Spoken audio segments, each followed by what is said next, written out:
Assalamualaikum warahmatullahi wabarakatuh. Ketemu lagi bareng aku Andi di channel Galang Horor. Di kesempatan malam Senin kali ini, aku bakal ngebahas sebuah misteri yang sempat terjadi belasan tahun yang lalu, di mana ada teror dari arwah seorang pramugari yang menjadi korban dari salah satu maskapai yang aku nggak bisa sebut namanya. Aku pakai inisial aja, dari maskapai A, di mana di tahun 2007 lalu ada insiden sebuah maskapai yang jatuh di selat daerah Makassar.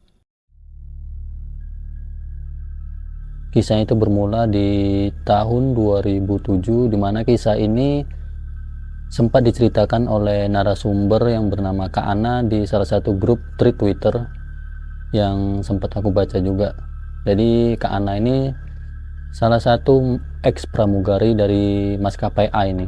Dan di tahun 2007 ini Kak Ana dulunya adalah seorang pramugari yang kebetulan lagi menjalani training di maskapai A ini.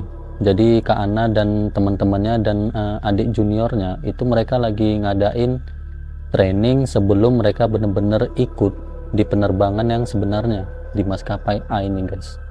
Tapi pada waktu itu Kak Ana dan para junior atau teman-teman lainnya yang lagi training, kebetulan itu mereka nggak dapet tumpangan atau angkutan yang bisa membawa mereka pulang ke rumah mereka masing-masing. Jadi pada saat itu Kak Ana memutuskan bersama beberapa temannya yang lagi training untuk mencari kos-kosan di dekat bandara tempat dia training kemarin itu, guys. Dan kebetulan di tahun 2007 itu beberapa hari setelah Kak Ana ini melakukan atau ikut training bersama teman-teman yang lainnya, insiden ini terjadi pada maskapai A ini, di mana di tahun 2007 dikabarkan ada kecelakaan pesawat terbang di salah satu lokasi di daerah Makassar, kalau nggak salah di Selat Makassar, di perairan Makassar, di mana pesawat ini mendadak jatuh dan hilang kontak di tahun 2007 itu, tepatnya di bulan Agustus tanggal 27 ya kalau nggak salah, itu di tanggal 27 Agustus tahun 2007. Menurut informasi yang beredar awalnya, maskapai ini mengalami gagal mesin ya, dimana dari apa yang kubaca antara pilot dan kopilot ini ternyata melakukan sedikit kesalahan yang harusnya mereka mengikuti aturan-aturan yang sudah mereka pelajari, namun mereka ini sibuk malah menangani hal lain, dimana posisi saat itu pesawat yang mereka bawa itu terlalu miring ke arah kanan. Sebenarnya alarm dari pesawat ini sudah berbunyi beberapa kali. Seharusnya seorang pilot atau kopilot sudah menyadari bahwasanya di saat alarm ini berbunyi, mereka harus melakukan sesuatu di mana harus menyeimbangkan badan pesawat supaya kondisinya itu normal lagi atau lurus lagi. Namun karena mereka mungkin panik atau hal lain yang membuat mereka ini jadi pikirannya terpecah, mereka nggak fokus ke badan pesawat yang miring ke kanan, sampai akhirnya benar-benar pesawat ini hilang kendali dan dinyatakan jatuh di perairan Makassar. Dan kalian tahu tim KNKT dan tim yang berwenang itu sudah berusaha mencari pesawat atau puing-puing dari pesawat ini berhari-hari, berbulan-bulan, namun tidak ditemukan sama sekali di mana bangkai dari pesawat maskapai A ini, guys. Mereka sudah menerjunkan tim-tim khusus, tim-tim yang dianggap profesional dan ahli di bidangnya untuk mencari puing-puing bahkan kotak hitam dari pesawat atau maskapai A ini.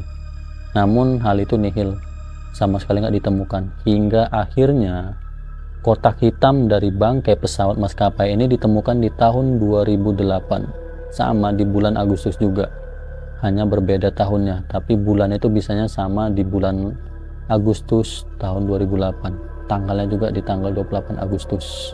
Dan kalian tahu, semua penumpang yang ada di pesawat atau maskapai A ini yang berjumlah sekitar 100 60 orang ya kalau nggak salah aku, 160 orang atau 190 orang itu semuanya meninggal di lokasi. Tidak ada satupun yang selamat dari kecelakaan maskapai A ini guys. Kalau nggak salah aku memang total orang atau penumpang yang ada di dalam itu sekitar 160, dan itu sudah beserta 6 orang kru pesawat dari maskapai A ini sendiri. Setelah kejadian itu barulah ke Ana ini masuk untuk melakukan training dari maskapai yang dia pilih waktu itu guys. Dan salah satu pramugari dari maskapai A ini kebetulan dulunya menempati atau ngontrak juga di mes yang lokasinya itu pas berhadapan dengan kontrakan yang dihuni oleh Kak Ana dan timnya waktu itu. Jadi Kak Ana ngontrak di bagian seberang bagian kanan, sementara mes dari maskapai A ini ada di seberang kirinya. Jadi ya sangat dekat sih untuk mereka ini saling komunikasi awalnya. Dan setelah beberapa hari, 3 atau 4 hari Kak Ana ini melakukan training, dia mendapat kabar bahwasannya maskapai A itu mengalami kecelakaan atau mengalami musibah di mana maskapai ini jatuh di perairan di daerah Makassar. Dan dari apa yang aku baca juga, aku juga cari tahu ternyata bagi mereka ini pramugari atau seluruh anggota dari maskapai dilarang menyampaikan berita kecelakaan ini kepada siapapun sebelum pihak berwajib atau pihak yang berwenang itu menyampaikan beritanya ke khalayak ramai, mungkin dari TV, berita-berita online. Sebelum berita itu naik ke permukaan, seluruh kru dari maskapai ini dilarang membicarakan ini kemanapun atau ke siapapun. Namun saat itu setelah berita itu naik, mereka dikasih tahu bahwasannya maskapai ini telah mengalami kecelakaan. Dan menurut aturan yang sudah dimiliki oleh beberapa maskapai, di saat ada satu maskapai yang mengalami kecelakaan atau musibah, di saat itu juga studi atau pelajaran yang mereka lagi jalan itu harus dihentikan langsung, dan mereka harus kembali ke tempat tinggalnya mereka atau penginapannya mereka masing-masing. Dan selama proses pencarian atau proses penelusuran dari bangkai pesawat ini, mereka nggak boleh menceritakan apapun ya, sama seperti yang aku bilang tadi. Dan disinilah misteri yang sebenarnya terjadi yang dialami oleh Kak Ana dan para timnya yang sedang melakukan training dari maskapai A ini guys. Dari apa yang aku bilang, mesnya Kak Ana dengan mesnya maskapai A ini itu berseberangan, berdekat-dekatan. Di malam itu tiba-tiba di saat Kak Ana dan timnya ini lagi ngebahas tentang maskapai A yang mengalami kecelakaan ini, mereka ini lagi ngebahas ini kenapa sih sebenarnya maskapai A ini bisa sampai kecelakaan, sampai jatuh ke perairan di daerah Makassar. Apa sih yang menyebabkan itu semua? Nah, saat mereka ini lagi asik ngobrol tentang hal itu, tiba-tiba mereka dengar suara jeritan dari mes maskapai A ini guys. Karena lokasinya terlalu dekat, hanya beberapa meter doang. Jadi Kak Ana dan teman-temannya ini ngedenger bahwasannya ada jeritan perempuan yang lagi merintih kesakitan dari maskapai A ini guys. Awalnya sih mereka ngira, oh mungkin itu salah satu tim atau kru dari maskapai itu juga yang mungkin masih selamat atau mungkin gak ikut penerbangan. Jadi di malam itu mereka kayak sedih banget, kayak ngerasa kehilangan banget. Jadi sampai nangis, sampai teriak segitunya, sampai mengagetkan Kak Ana dan timnya yang ada di seberang. Itu untuk malam pertama sih. Kak Ana dan timnya itu ngerasa kalau itu wajar, mungkin itu krunya yang lagi merenungi nasib kenapa teman-temannya itu sampai mengalami keadaan tragis kayak gitu.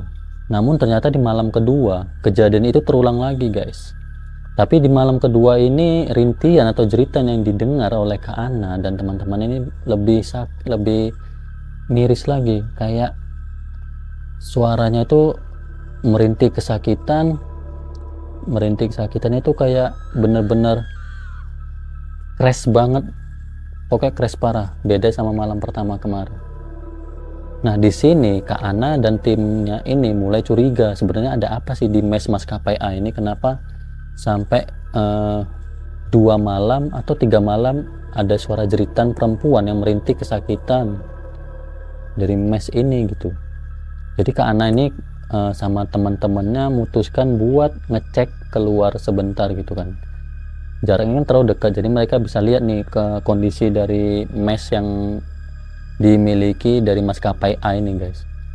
Nah ternyata waktu Kak Ana ini dan teman-temannya keluar buat ngintip lokasi yang ada di mes maskapai A ini, mereka ngelihat penjaga mes itu udah keluar sama bapak-bapak ya usia sekitar 40-50 tahun. Bapak itu pakai peci hitam, baju hitam, dan disinyalir namanya itu Mbah Darmo. Saking penasarannya Kak Ana dan teman-temannya ini, setelah Mbah Darmo ini pergi, mereka menghampiri ke lokasi mes maskapai A ini yang dihuni sama ya pramugari-pramugari dari maskapai A ini. Mereka menghampiri penjaga mes ini guys. Mereka nanya nih ke penjaga mes ini, sebenarnya apa sih yang terjadi Pak di mes ini, kenapa setiap malam Kak Ana dan tim-timnya ini, teman-temannya ini ngedengar suara rintihan dari mes ini gitu. Apa ada pramugari yang benar-benar sampai frustasi, depresi karena teman-teman yang ngalami musibah yang segitu parah, atau karena apa? Dan ternyata penjaga mes ini jelasi ke Kak Ana dan teman-temannya bahwasannya telah kejadian atau musibah yang dialami oleh maskapai A ini, setelah maskapai A ini jatuh ke laut, banyak hal-hal janggal yang terjadi dari mes maskapai A ini. Salah satunya itu, orang sekitar sering ngedengar suara rintihan, dengar suara nangis, dengar suara wanita yang lagi jerit, pokoknya banyak lah. Sampai suatu saat terornya ini makin parah, bukan cuma suara tangisan, jeritan, tapi kayak mereka ngelihat hal-hal aneh yang belum dilihat sama Kak Ana dan teman-teman ini sebelumnya. Dan dari sini Kak Ana dan teman-temannya ini memutuskan untuk mengajak bapak yang menjaga mes dari maskapai A ini untuk manggil lagi Mbah Darmo. Mereka pengen membuat syarat atau apalah namanya supaya yang terjadi di mes maskapai A ini nggak terjadi lagi. Mereka pengen nggak ada suara jeritan lagi setiap malam, nggak ada suara tangisan lagi, dan nggak ada suara rintihan lagi. Karena Kak Ana dan teman-teman ini makin lama ya makin parno juga. Mereka juga takut kalau setiap malam mereka harus ngedengerin suara itu dari mes sebelah. Dan ternyata keesokan harinya mereka sepakat nih dengan penjaga mes untuk manggil Mbah Darmo lagi ke mes maskapai A ini. Dan kalian tahu ternyata Mbah Darmo ini bilang ada salah satu arwah dari pramugari di maskapai A ini masih gentayangan di tempat itu. Dia seolah nggak terima, atau dia nggak sangka, bener-bener nggak nyangka kalau dirinya itu sebenarnya udah meninggal. Jadi dia ngerasa itu masih hidup dan dia gentayangan di tempat itu, di mes maskapai A ini, di mes yang memang disediakan oleh pihak maskapai untuk para pramugarinya. Dan di sini Mbah Darmo ngasih persyaratan yang harus dicari atau ditepati, dipakai untuk menghilangkan teror dari arwah pramugari ini guys. Ada 3 syarat yang diberikan oleh Mbah Darmo supaya teror ini hilang. Yang pertama, pihak penjaga mes Kak Ana dan teman-temannya harus menyediakan 1 pasang pakaian pramugari. Terserah itu yang baru atau yang bekas, yang penting harus ada pakaian pramugari dari maskapai A ini sendiri yang serupa. Kedua, harus mereka menyediakan sebuah koper yang memang juga digunakan oleh pramugari pada umumnya. Dan ketiga, mereka harus mencari bunga mawar putih, 1 tangkai bunga mawar putih yang harus mereka cari. Keesokan harinya mereka berusaha mencari semua syarat yang diberikan oleh Mbah Darmo ini guys. Dan setelah semua syarat itu ada, Mbah Darmo ini balik lagi ke mes maskapai A ini bersama Kak Ana, penjaga mes, dan teman-temannya yang lagi training waktu itu. Jadi posisinya ada salah satu kamar yang digunakan untuk melakukan ritual oleh Mbah Darmo. Di atas kasur itu Mbah Darmo naruh baju pramugari di atas kasurnya. dan kopernya itu ada di sebelahnya, dan di bunga mawar putihnya itu ditaruh di atas baju pramugarinya. Itu syarat yang diminta oleh Mbak Darmo. Mbak Darmo bilang setelah syarat ini dipenuhi, teror itu nggak bakal ada lagi guys. Dan ternyata memang benar. Keesokan harinya Kak Ana dan teman-temannya, bahkan penjaga dari mes maskapai ini, nggak pernah lagi ngedengar suara rintihan, suara tangis, bahkan suara jeritan dari mes maskapai ini guys. Mereka aman selama 7 hari ke depan.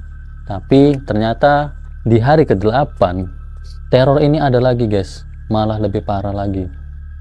Jadi Kak Ana dan teman-teman ini ngedengar lagi suara rintihan, suara tangisan, suara jeritan dari mes maskapai ini. Akhirnya besoknya mereka datang lagi nih ke salah satu kamar yang ada di mes ini. Dan kalian tahu guys, sewaktu Kak Ana, penjaga mes, itu ngebuka ruangan yang kemarin dijadikan tempat untuk melakukan syarat tadi, mereka mencium bau anyir darah kayak bau amis, yang amisnya itu kayak amis dari laut. Kayak gimana ya, kalian itu lagi ada di pasar ikan, kayak mana amisnya, gitulah amis dari laut. Sementara kamar itu masih dirawat, dijaga gitu kan. Dan yang anehnya lagi, dari ruangan kamar itu ternyata banyak air yang tergenang. Sementara waktu penjaga mes ini ngecek, itu plafon di ruangan itu nggak ada yang bocor, dinding juga nggak ada yang rembes, dan bahkan nggak ada hujan kemarin itu, beberapa hari itu nggak ada hujan turun. Tapi kenapa bisa ruangan kamar ini dipenuhi sama genangan air? Nah dari sini mereka ini mulai takut, mulai khawatir, apa sih yang sebenarnya terjadi di sini gitu guys. Mereka mulai panik karena mereka cek sana sini nggak ada satupun yang bisa ngebuat air itu bisa masuk ke dalam ruangan ini, bahkan bau anyir darah.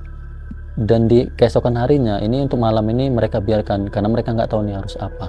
Dan keesokan harinya itu terornya lebih parah lagi guys. Penjaga mes yang kebetulan selalu patroli setiap malam di area mes yang disediakan oleh maskapai ini, dia ngedengar suara koper yang ditarik atau diseret ke sana kemari, dan dia dengar suara langkah kaki dari sepatu pantofel seorang pramugari. Jadi kalian bisa lihat nanti ya di media lain gimana sih pantofel seorang pramugari itu yang seharusnya.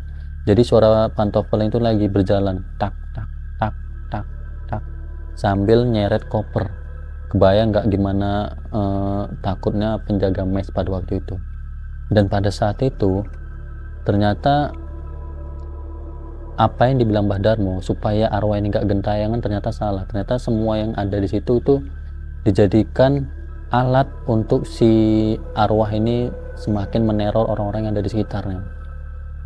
Ternyata koper yang disediakan itu bisa dia gunakan untuk menakuti orang. Kopernya itu seret, bahkan ada suara pantofel yang berjalan di ruangan itu guys. Makin kesini situasi itu makin chaos, di sana tuh makin serem banget suara yang ada di mes maskapai itu guys.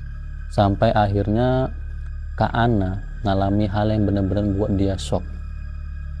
Kenapa dia shock? Karena dia mencoba untuk mendatangi mes ini sendirian pada waktu itu. Dia penasaran sebenarnya apa sih yang buat mes ini jadi seserem ini gitu guys. Sampai berhari-hari, berminggu-minggu teror itu tetap ada, yang buat sampai Kak Ana sama teman-temannya benar-benar takut guys. Namun waktu Kak Ana coba masuk atau nyari tahu ke ruangan kamar yang tadinya dijadikan ritual, belum sampai di tempat itu ternyata Kak Ana tiba-tiba mencium bau anyir darah yang nyengat banget. Dan itu kayak bau anyir darah itu kayak di depan hidungnya banget gitu guys. Sementara di sekitar dia tuh nggak ada apa-apa, nggak ada siapa-siapa kan gitu.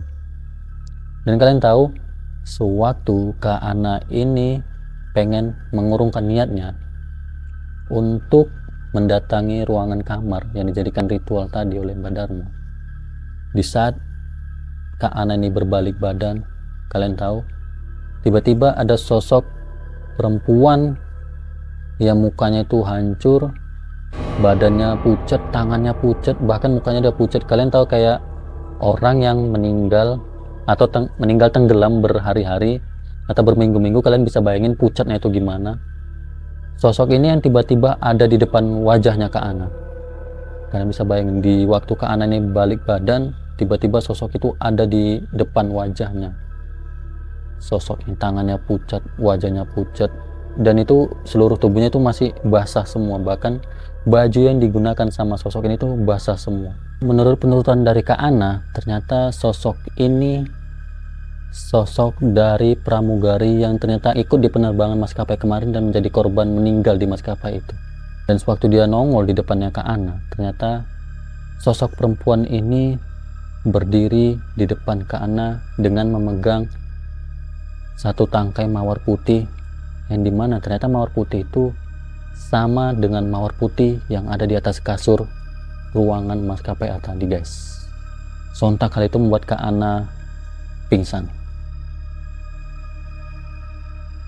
Itulah penjelasan misteri tentang salah satu maskapai A yang kemarin sempat mengalami musibah insiden kecelakaan di tahun 2007. Kalian boleh searching sendiri kecelakaan maskapai A di tahun 2007. Mungkin itu aja yang bisa aku jelasin. Ntar next aku bakal bahas misteri-misteri lainnya. Aku Andi. Assalamualaikum warahmatullahi wabarakatuh.